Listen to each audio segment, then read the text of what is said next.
Hi, and welcome to Recovery Wednesday. This is October the 26th, 2016. Our calling number is I started to go back to our old number. It's 516-418-5786. That's 516-418-5786. Welcome, Michael.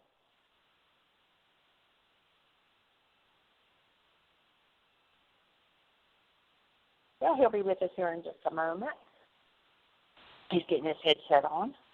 So we want to welcome you to the show. Hi.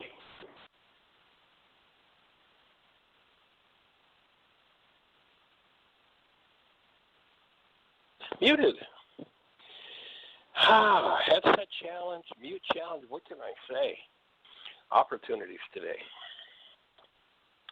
Well, we have another beautiful day in the Ozarks. Looks like we might actually get some rain, which is very, very much needed. And here we are, right in the middle of the country with the end of October showing up, and we're still showing that on through the next week we're going to be in the 80s, which is pretty nice. And we hope everybody else is experiencing weather that supports life. Topic I'd like to talk about today. We're in Recovery Wednesday, and of course, recovery being the truth of who we are. Hold a newborn child, you get to experience human life. You get to experience this awesome, sweet presence of love that each of us is. If you lose that, then recovery is about the recovery of that. About moving back, not about recovering from a disease, because if you work to recover from a disease, your focus will be the disease. And focusing is a creative act, so you'll tend to create what you're focused on. However, you have to make sure you don't go too far in the other direction and pretend that whatever it is that you need to deal with isn't there. Because something focused on from the past that resides in it as an energy within must be dealt with, must be looked at, must be moved through. So today I thought, with all the energy in the air around the country and around the globe, around the whole election game, I thought it might be a good day to talk about electile dysfunction.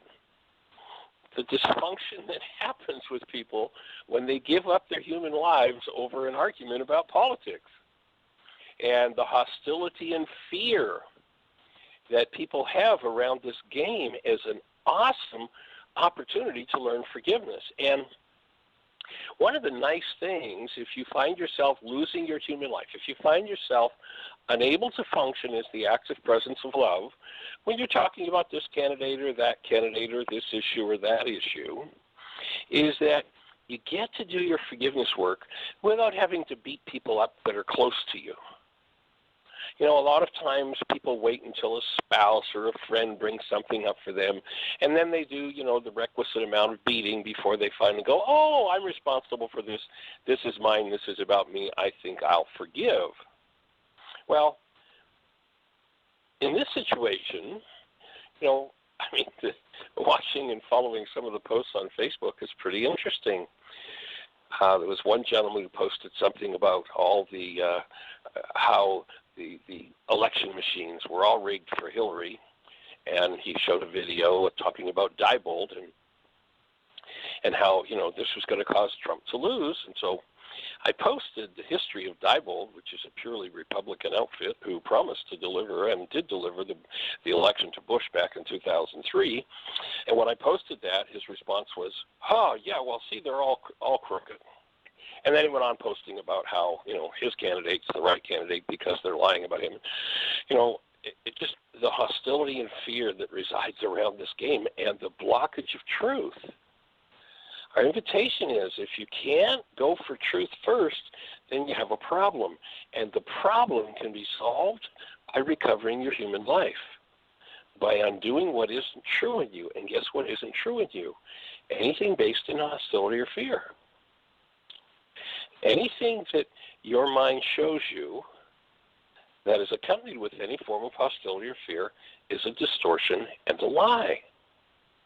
And it doesn't matter what arena it's in. It can be with your children, your parents, your spouse, your neighbor, your employer, the government, elections.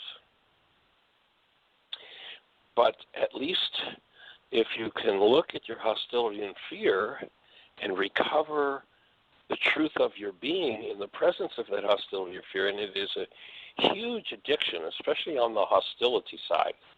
The addiction to hostility, and hostility is purely an internally produced drug, one of the toughest ones to withdraw from because it's free, and the supplier's internal. You can't just say, I'm not going to the liquor store, I won't have any liquor in my house, so that when the stress is up and the chips are down, I don't turn to it.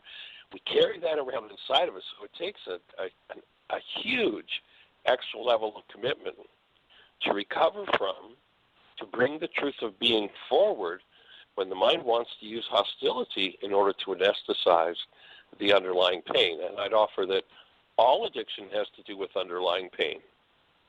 Nobody's ever been addicted to anything unless they had pain that they did not want to look at, that they did not want to deal with. So if hostility happens to be your game, we invite you to enter a 12-step program. Yes, literally, get yourself a sponsor and start to recover from the use of hostility and replace that with the active presence of love, with the truth of who you are. And as that happens, big changes are going to occur in your world and in your life. And it will move across every spectrum of your life. Any given area may seem to the mind to be isolated from all other areas, but that's not true. When we hold hostility or fear, it tends to diffuse into our brain's image of anyone that can resonate those particular brain cells.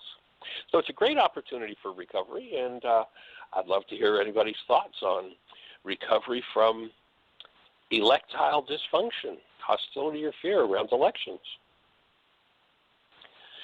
Dr. Tim, did I hear your breath in the background there? Well, I am here. I heard you. On? Good, awesome.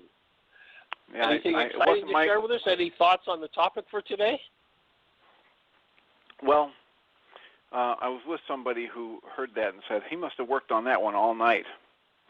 We got a chuckle out of that, electile dysfunction. So,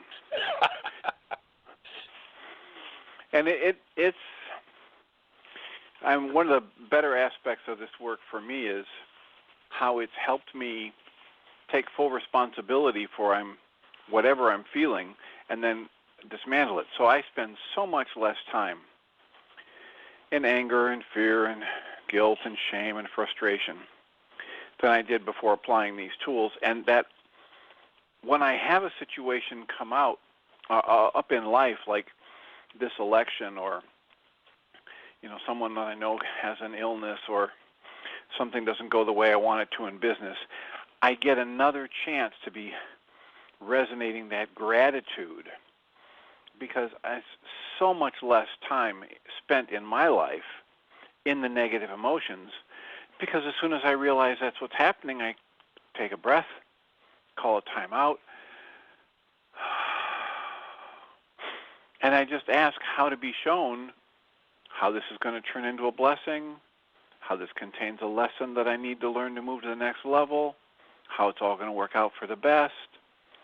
And then I put myself in that loving space, that accepting space, that observing space, and I see all kinds of different things I never saw before, including how, and we've talked about this a few times already, how the anger and the venom and the horror stories that are coming out in this election are raising different people's awareness to abuses that need to be addressed and patterns that could be changed to a more loving pattern.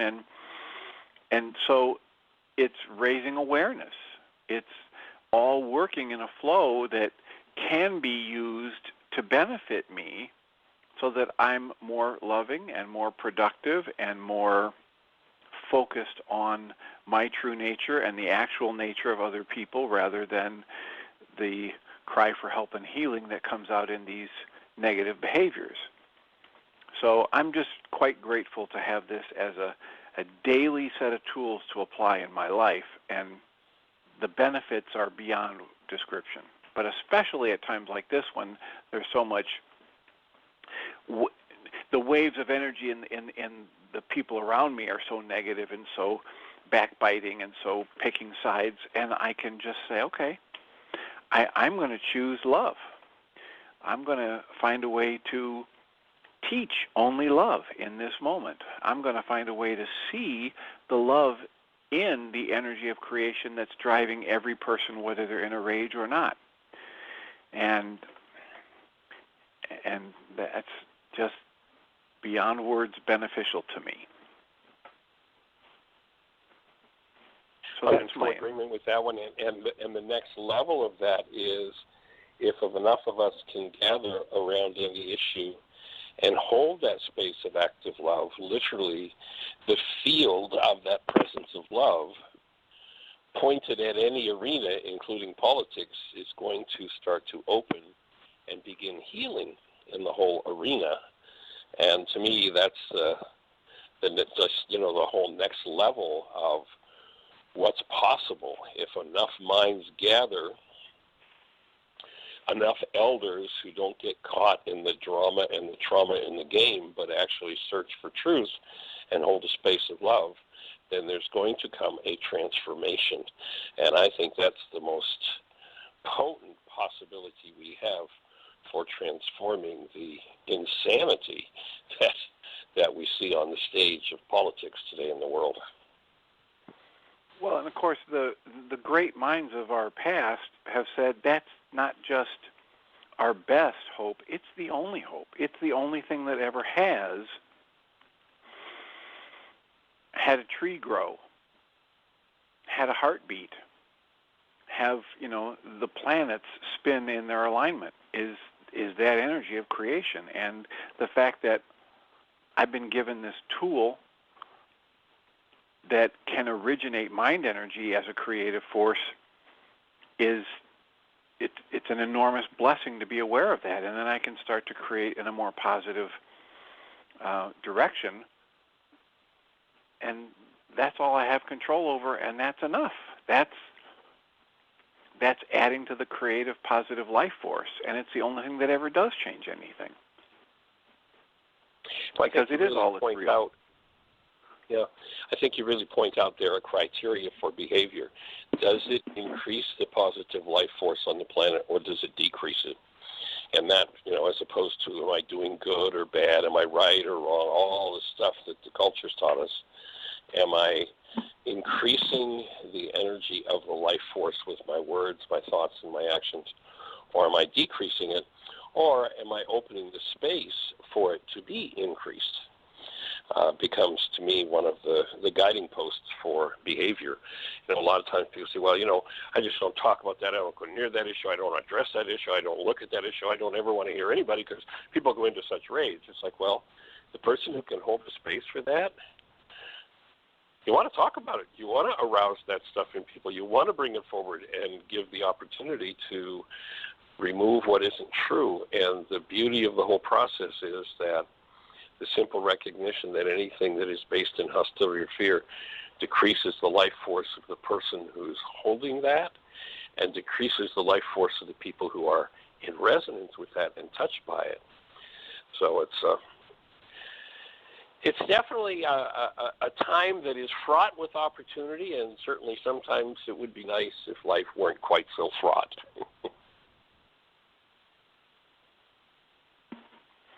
All right. I'll go along with that. All right. Cool. Well, let's check in and see if Gail is with us, and if she has anything to share on this topic.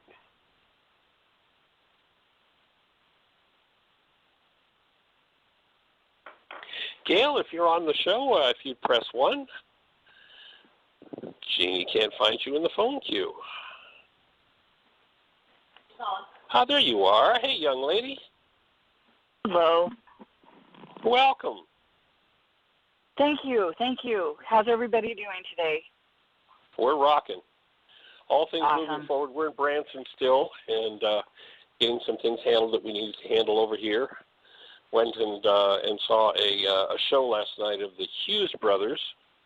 Pretty awesome. I think they had 39 family members on the stage doing this show that was colorful and musical, and I mean everything from 3-year-old kids dancing and performing up to the oldest brother of the Hughes brothers, who has 15 children on the stage with them, taking part in the performance. So the largest performing family in the world is the Hughes brothers. So they proclaimed last night at the show, and it was pretty good. It was pretty interesting to watch and to be part of these little kids. I mean, 2 and 3, and they got the arm moves and the face moves and the looks, and I mean they're just on it. And so it's pretty cool to watch a family like that working together and sticking together. And they didn't really say what age their parents were, but the mother and father of this family the father had recently passed away, but probably within the last few years, as an older couple, they went to Russia and adopted 4 children. So pretty amazing group of folks. Sweet to see. Look, of course, I'd love to be a fly on the wall to watch the family dynamics as they unfold in a rehearsal or what have you, where they have 39 people from 3 years of age to, I guess the oldest brother probably looked like he was in his 50s. I imagine there'd be some interesting forgiveness opportunities there, but they certainly looked harmonious and loving and caring, and it was pretty sweet. That is cool. Sour Sounds like things you out of Vandalia. I had many opportunities for forgiveness, using forgiveness last night. taking the different dynamics of moving a child. My one daughter is moving, and so they don't have space for their things where they're going to, and so I have volunteered to store some of their stuff here, which required 2 truckloads worth of moving. And then, of course, moving a child's items with a significant other. I mean, that brings up a lot of stuff because there's a partnership in moving large items. And one partner has one idea of how things should be done, and the other partner has other ideas. I think it's a true test of a relationship and how that works. Cooperation and listening, and then being able to execute whatever needs to be taken care of. So lots of opportunities. And then you add, for me, asking my father for help. And so that brings on the erectile dysfunction components to the evening. So it sounds like you had a much better evening, filled with love and creation and beauty, and it sounds like a lot of components of the universe and God being all mixed together. Whereas I had a lot of opportunities for forgiveness. And well, that's fabulous that you had the opportunity to throw away parts of you that aren't true and that don't work. That's pretty cool. It is true. It is true. And I still have a stack of wake-up sheets to do to let go of those different components that have been revealed.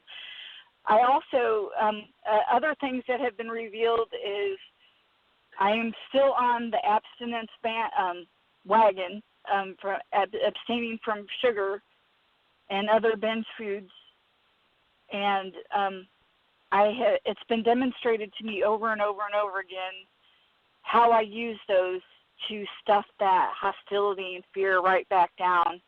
And there was many times when we were at my dad's house picking up a dolly to move a washer and dryer, my stepmother had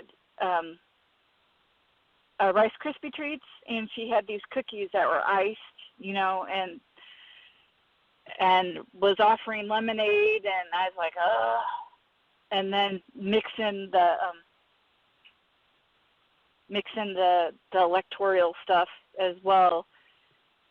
Me and my dad, for the first time in many years, are on different camps during this election, and then you bring it, for me, bringing in that wanting that approval, but still can't back down, based on the principles, I've learned to embody. And it was quite a conversation. And my father, unfortunately, is very misogynistic, and so he's bringing forth the components of, well, it would just be a woman that won't listen to you and how you want to do things, and it's like, so lots of opportunities to relapse. Awesome.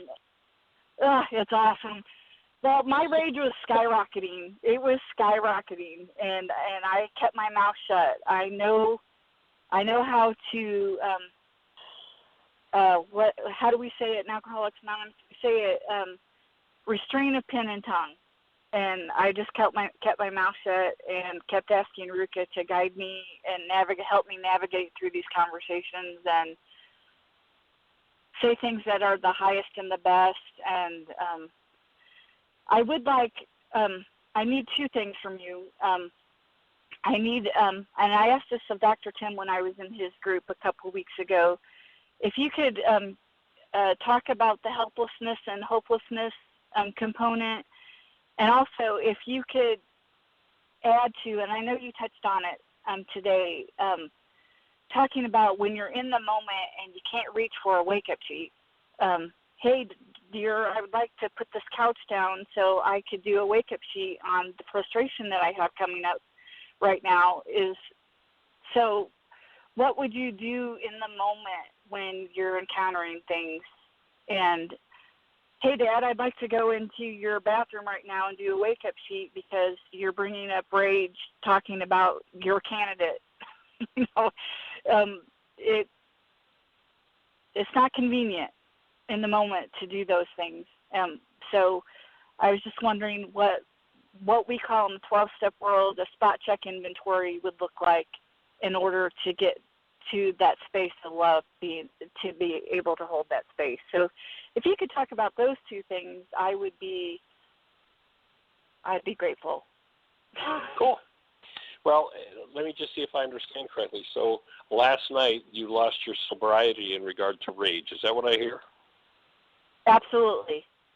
Even though I didn't lash out in this, even though I kept my mouth shut and didn't react, and to that, I did have a lot of that inside of me. I mean, it was probably 1,000 plus on the rage meter.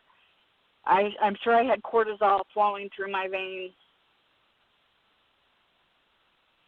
100%. Right. And so I wasn't reacting to it and projecting it on somebody else, but I was most definitely internalizing it, and it was most definitely putting myself in a position to medicate. And look at how quickly you're able to have a laugh about it and see that you just have some work to do. That's a huge piece of work in itself. And you bring to mind the cartoon of the little kid that's being forced by a parent to sit down, and the cartoon inside the child's head, the child says, and inside I'm still standing up. And I think you did. Probably one of the best things you could possibly do was just hold your tongue in order not to escalate. And it sounds like you maintained awareness, which is the next step. Remember that awareness being one of the big keys, and the willingness to be responsible. Sounds like you moved a lot of things. Probably in the moment of it, something I found in the moment of, I can't turn around and do a full worksheet, is to recognize that every time there's a behavior or feeling coming forward, there's a driver behind it. And what's the driver? And in just a fraction of a second, I can always identify the driver that's driving my rage and cancel the goal. So for those who are new to the show, you don't find a behavior without having a goal. It just isn't possible to have a behavior come forward in the mind without there being a goal, conscious or unconscious.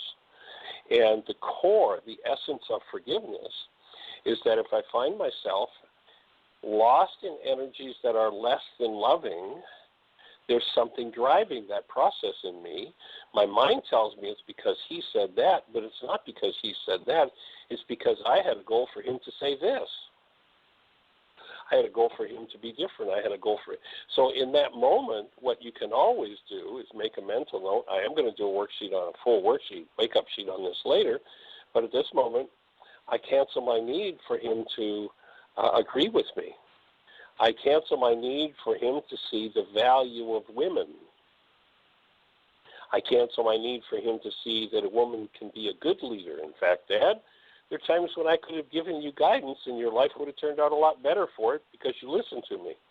So, there could be a wide variety of goals that are involved there, and I can always just take a breath and cancel that goal and ask for help from Ruka to process whatever's coming up in me so that I do stay conscious as the presence of love. Now, of course, there's the challenge of that old saying that comes out of Florida that says, it's hard to remember that the objective was to drain the swamp when you're up to your butt in alligators. So it's a practice, and it sounds like you did pretty well with it instead of just off the handle and then off into perhaps more severe falling off the wagon that might have been the behavior in the past. So it sounds like a signal of some pretty awesome progress. Awesome. Thank you for the validation. Of course, what was going on inside of me didn't feel real good, but thank you for the acknowledgement, because I was aware of, hey, I do have a goal here, and I need to cancel these goals. Cancel the goal for my partner, my boyfriend, to listen to me, because I was able to see something from a different perspective that would have helped us get the couch through the door. And so, yeah, agreed. So thank you for that. And that might come down to the goal of wanting to be valued as a woman, to have your opinion validated or heard. There could be 1,000 variations on the theme that would come there. And, for those who are perhaps new to the Recovery Wednesday or new to the show, there's a movie that we suggest you get, and the last time I bought it on Amazon, they were like $6 with Prime delivery. And the movie is called Thanks for Sharing, and it's primarily around sexual addiction, but it brings in alcohol and drugs and all sorts of other addictions as well. But one of the really powerful pieces that comes through in that film that they did very well is they showed that, people who are working on abstaining from their addiction and doing their work around it, and then what the circumstances are that lead to them falling off the wagon. And there's several in the film that end up falling off the wagon, so to speak.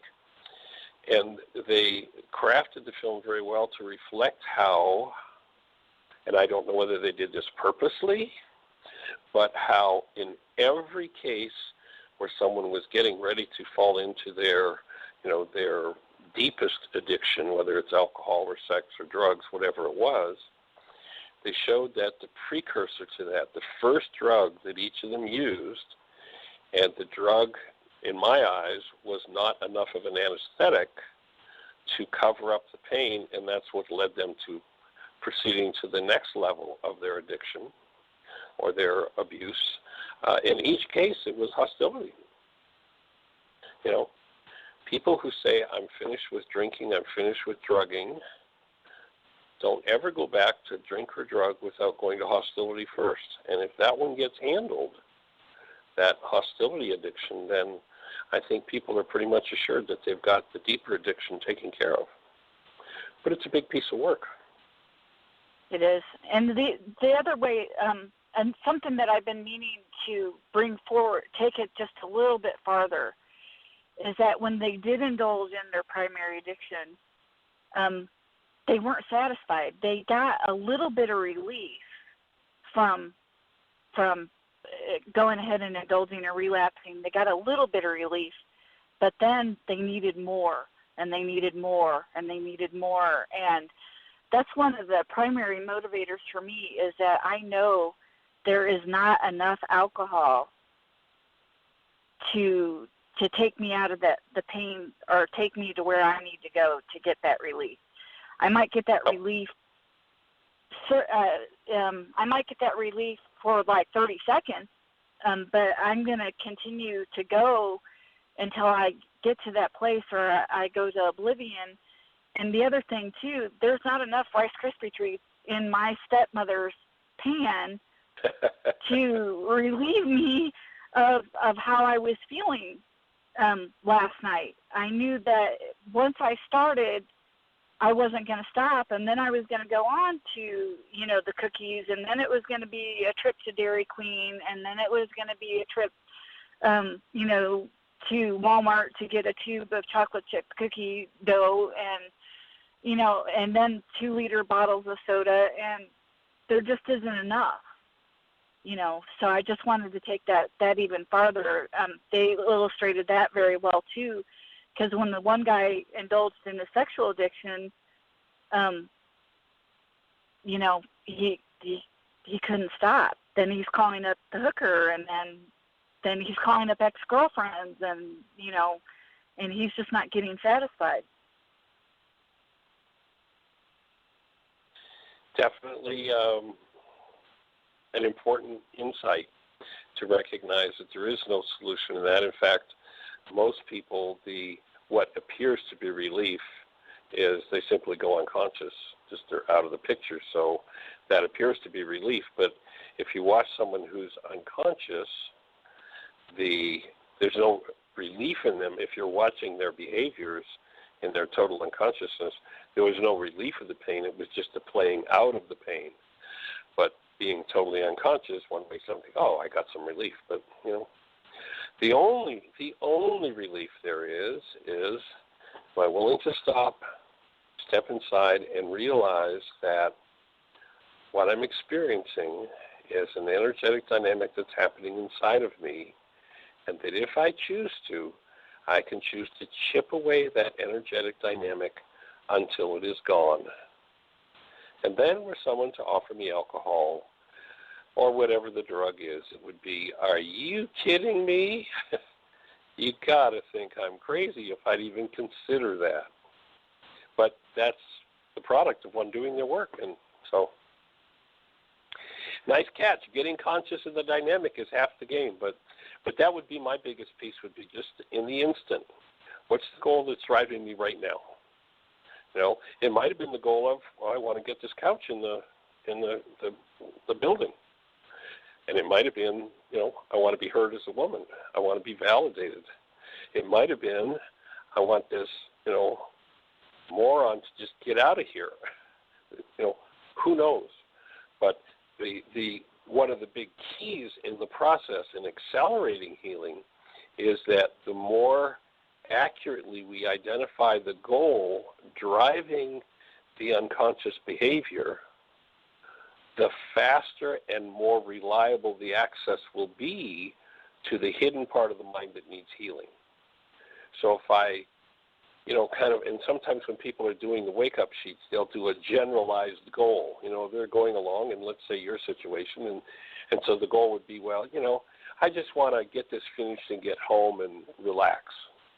And so they'll do that goal, and they'll do a wake-up sheet around that, but there won't be much relief in it because that's not what's driving the underlying behavior. It's the wanting to be honored as a woman in that case that's driving the behavior. And, of course, whatever's driving the behavior on the other side of the fence would be that individual's goal. But the more precisely and specifically we can identify the goal involved, and oftentimes because of denial, the goal is also totally unconscious. So it's definitely a process to build the brain cells to be able to look on that level and see what's underlying things. Any thoughts for you, Dr. Tim? Well, just as you said, congratulations, because if I don't stop and take a look at how much better I'm handling things now than I was a year ago, it's very easy for me to get dejected or frustrated when I get triggered. And the other thought I had was one of the goals I might need to cancel is to be a good spiritual person. who doesn't get angry. And you might find another bundle of treasures underneath that goal. That is good. That's a good one. I like That's that. an excellent one. Definitely. Cool. Well, any thoughts for you, Jeannie? No? All right. Well, anything else? Does that kind of get to the question you were asking, the support you were looking for? Absolutely, absolutely. Great. The other question that I had, if you could talk about this, if you could talk about the hopelessness component, Yes. how that is a power person dynamic. And the other thing that I want to say real quick, and then I'll go on mute or take a step back.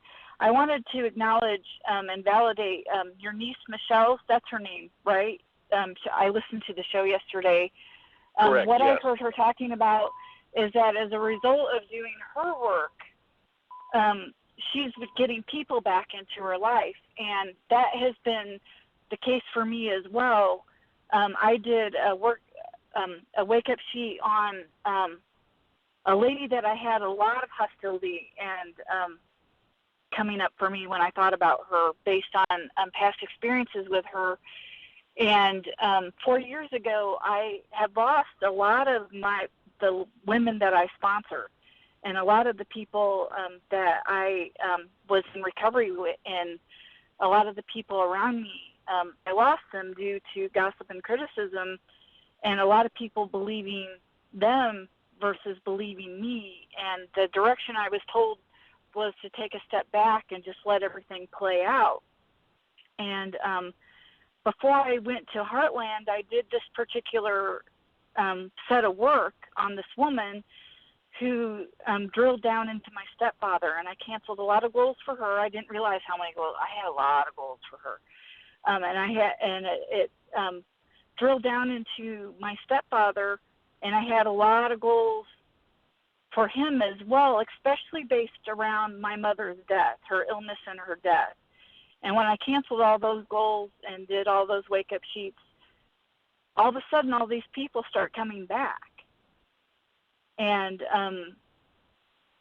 you were able to witness that. That one lady wasn't a part of this particular dynamic, but the lady in orange was somebody that I used to sponsor and hadn't talked to in 3 years, and poof, she's back. And so I got three women I used to sponsor, they're back. And then I've also gotten some new ladies as well. So now I sponsor 7 people. And now that one lady that was at that workshop a couple weeks ago that I hadn't talked to in 3 years wants to do this work.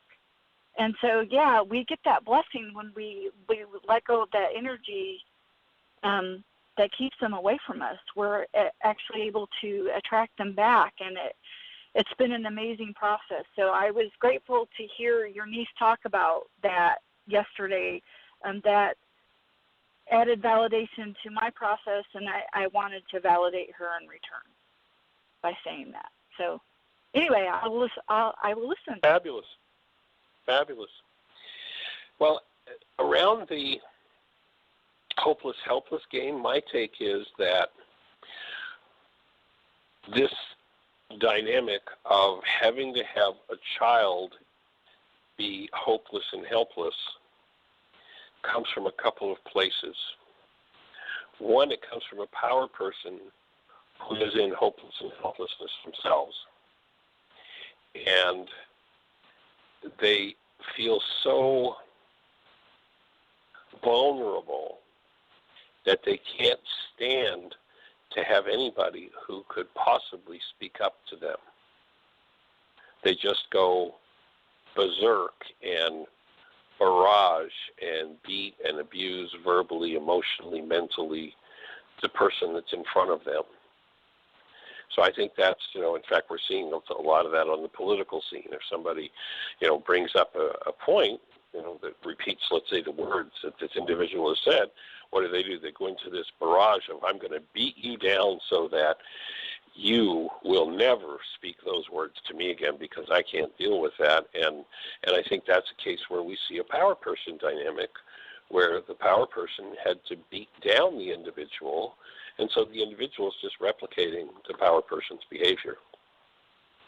So for me, that's one place it comes from. It's just that if there's any expression from the child towards a power person that the power person does not approve of, then, you know, it's almost like seeing this balloon of energy come out of the child towards a power person, and the power person being so insecure and so weak and helpless themselves has learned that if they go into a rage, they can push that balloon of energy back down the child's throat and just shut them down.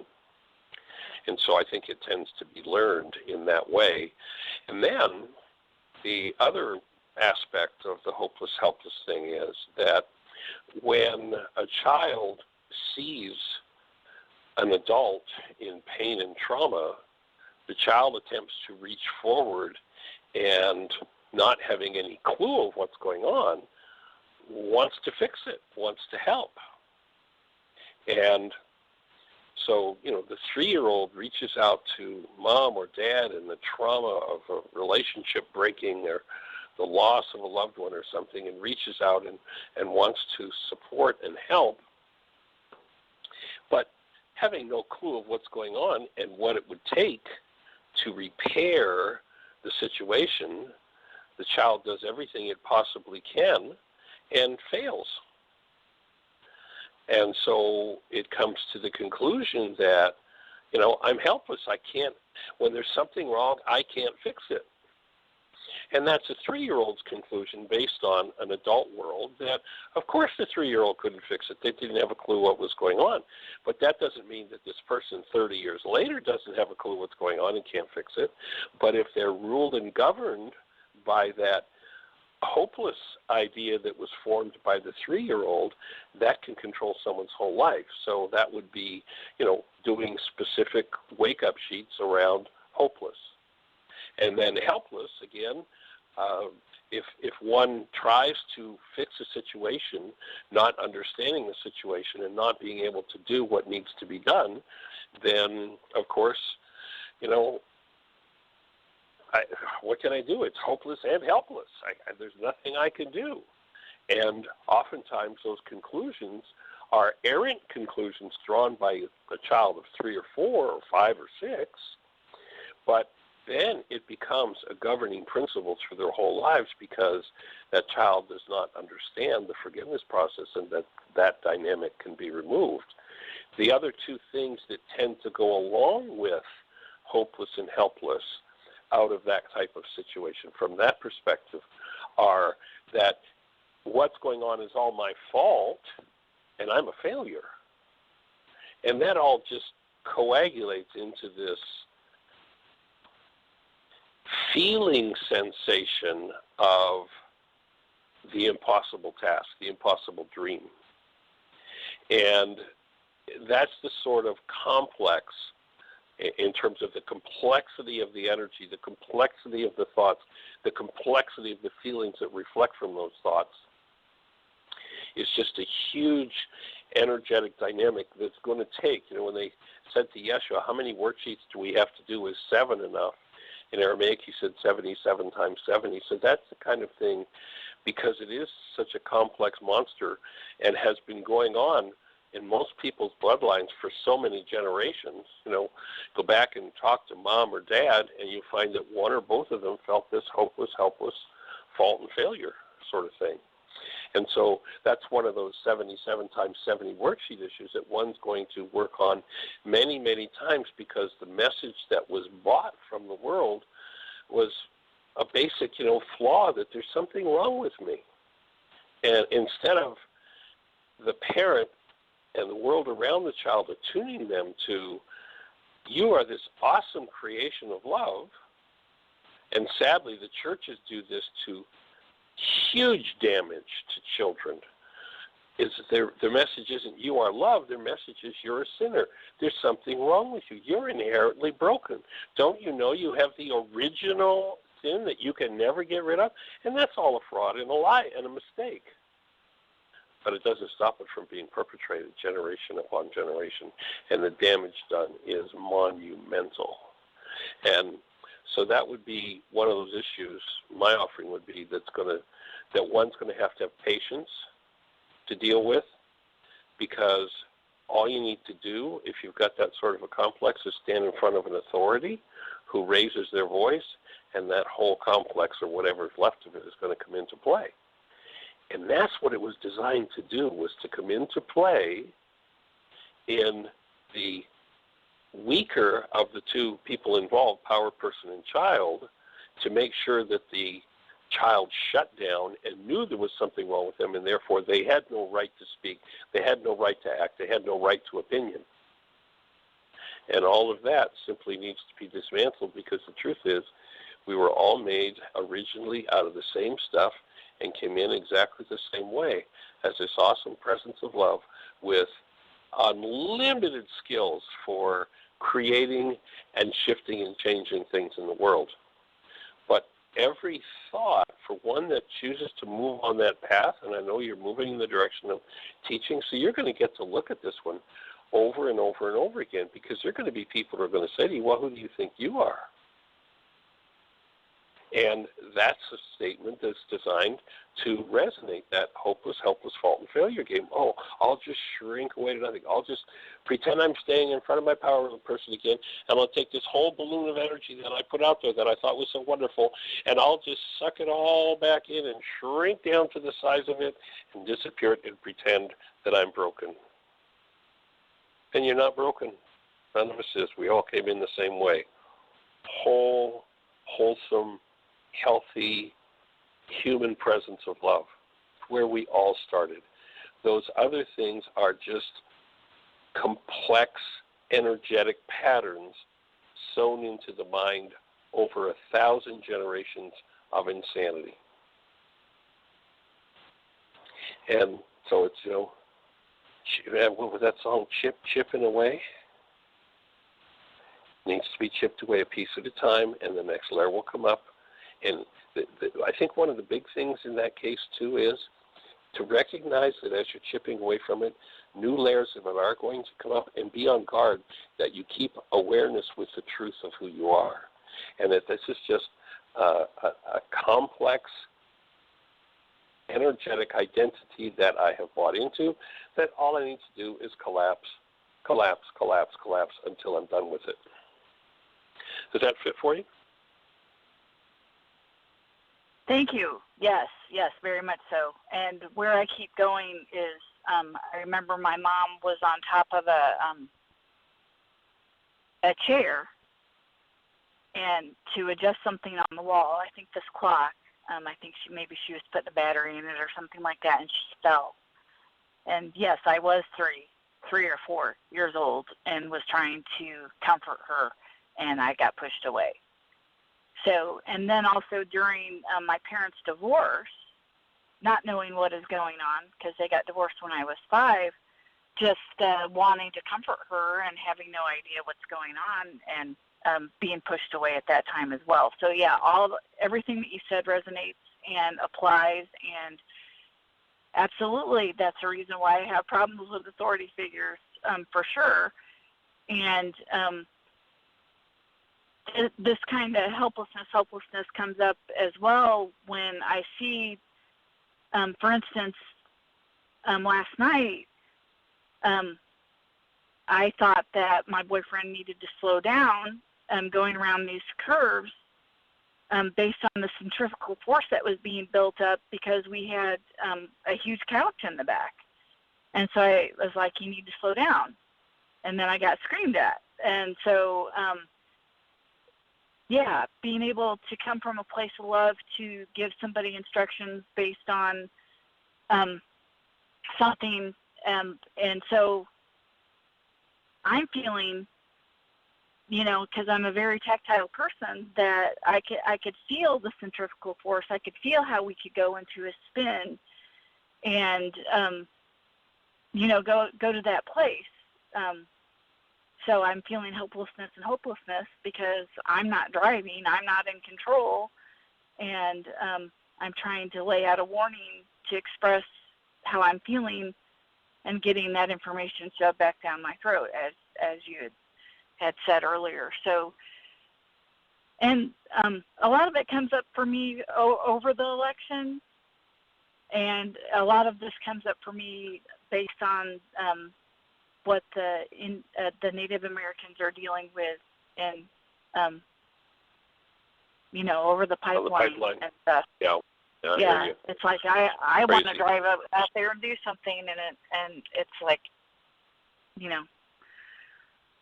feel hopeless. That's exactly the power person dynamic. That's this corporate money saying we can hire private police and we can do whatever we want. That's the whole power person thing playing out, wanting to just shut down the energy or the voice of those who would resist their game. So how about a mind shifter?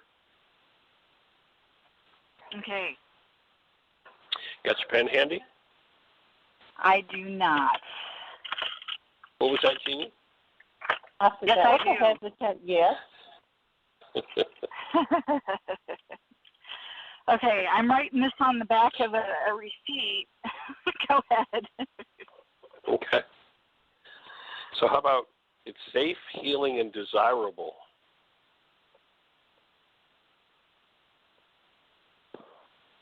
for me to relinquish control. Oh. Wow, that's the first thing that goes on the right side of the page. I don't want to do that.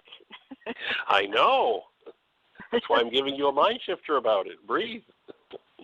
Okay. It's safe, healing, and desirable for me to be out of control.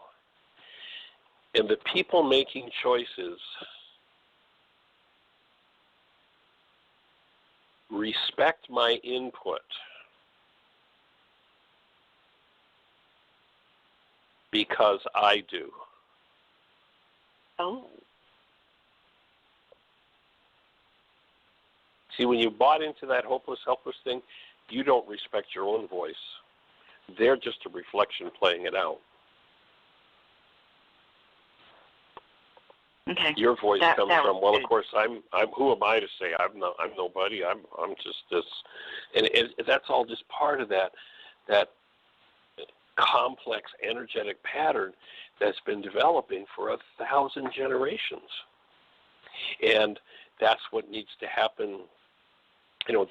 That piece of work is one that needs to happen in the Native American world, in the political world, in the relationship world, in the financial world, to the whole game. Yeah, because the first thing that came up for me, besides my ooh, ow, and yes, I want to, or why would I want to do that, was who am I but a woman? So There you go. To have an opinion or to have a voice. Okay, gotcha. Yep. So if I'm speaking from, of course, I don't deserve to have a voice, but I'm really peeved that they won't listen to my voice. I'm kind of like that house divided against myself.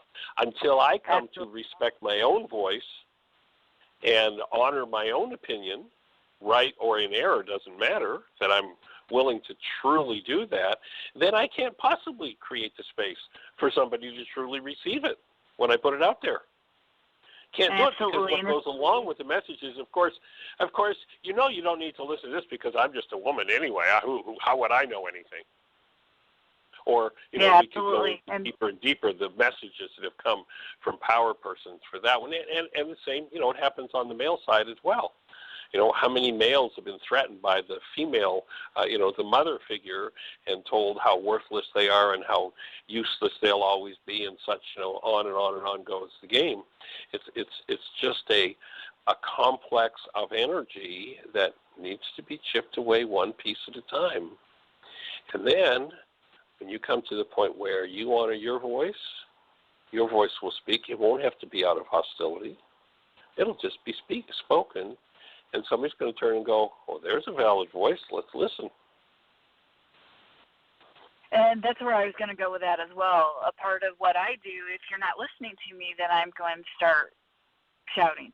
I'm going to start yelling. Yep. I'm going to start screaming. I'm going to start slamming things around in order to get people to listen.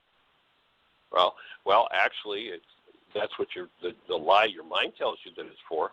But the real reason you do it is because that's what your power person did to you to get you to listen. That is true. It's just replicating. I mean, virtually every aberrant behavior can go right back to the power person dynamic. You know, why am I raging at you? Because my power person raged at me. It never got my attention, but, you know, that's what my power person did, and sooner or later they won, so that must be the way to do it. And so the very thing I abhor is what I become and what I do. And, you know, it's interesting. We live in a world where people think they're exempt from their power person dynamic. They watch their power person do something, and they abhor and they hate it. But they actually think they're exempt and that they don't do that. And then if somebody feeds back to them that they're doing that, then they'll viciously attack that person, as opposed to welcoming it and saying, oh, geez, I didn't see how I did that. Thank you, man. Am I ever glad you understood that so you could give me that piece of information, because that's been one of the bugaboos of my whole life. You know, it all comes back to that power person game. And just the willingness to receive the feedback as opposed to find some way to invalidate it, which is what the power person did, to invalidate it, make it worthless, make it stupid, put it down, shut it down, push the energy back, the energy bubble back, and, you know, that's just what power person dynamics do. Big issues to be addressed on the planet, on a planetary scale. And of course, once that any specific aspect of that energy complex is collapsed through forgiveness, then love gets to show up in that part of the mind. Then love gets to replace the energy in that part of the mind, and the next one, and the next one, and the next one, until one wouldn't even consider any power person behavior attractive. It was so abhorrent when the power person did it to us, but because we're driven from the unconscious level, those UTA brain cells, or those biases that Tim talked about the other day, it's just totally unconscious. It's just totally out of awareness that that's what we're doing. And so becoming conscious in each of these arenas becomes half of the battle. Understood. Awesome. Thank you. All right, delighted. Well, we're down to the last minute or so I'm going to just say mucho gracias to everybody for your participation and your support. And the schedule for this summer is on, for next summer, is on the website at Heartland or at www.whyagain.org. Jeannie's Women Healing Women is coming up in March in North Carolina. And so take a look on the schedule and create the best year yet of your eternal life. It's an awesome gift to give the world. And we're here to support you giving and receiving that gift.